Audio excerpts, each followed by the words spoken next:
الناس اللي بتبقى عندها مشكله في انها يبقى في تواصل، هل لازم يبقى في تواصل معاك علشان خاطر تقول لهم مثلا الدايت اللي هيمشوا عليه، في دايت اساسا بيمشوا عليه ولا لا؟ لانه اعتقد انه ما فيش حد هيبقى بياكل كل الحاجات وبيخس حتى لو كان بياخد الياف او ادويه.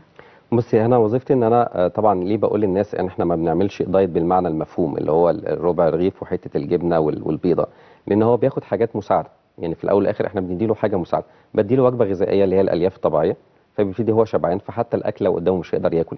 بديله حاجه طبيعيه من الاعشاب عشان تزود له معدل الحرق، تعمل له عمليه الكيتوز بشكل طبيعي في جسمه، فبالتالي جسمه هيرجع يحرق مره ثانيه. فبالتالي انا مش محتاج نظام تقليدي او نظام غذائي بالمعتاد اللي هو بتاع زمان. انا كل اللي محتاجه ان هو ياكل اكل اللي هو اكل البيت، وطبيعي هو مش هياخد الاكلات الطبيعيه اللي هو بياكلها الكميات الكبيره، هياخد كميات صغيره قوي. طبعا موضوع المتابعه ده مهم قوي. فطبعا احنا عندنا البيج على الفيسبوك، يقدر الساده المشاهدين ان هم يتابعونا عليها. كمان يقدروا يتواصلوا من خلال التليفون معانا.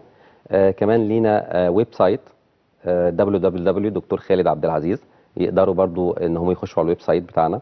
وكمان الناس اللي بره مصر يقدروا حتى يشتروا الالياف الطبيعيه وكبسولات بايوكيتو من خلال الويب سايت، والدفع طبعا من خلال الويب سايت.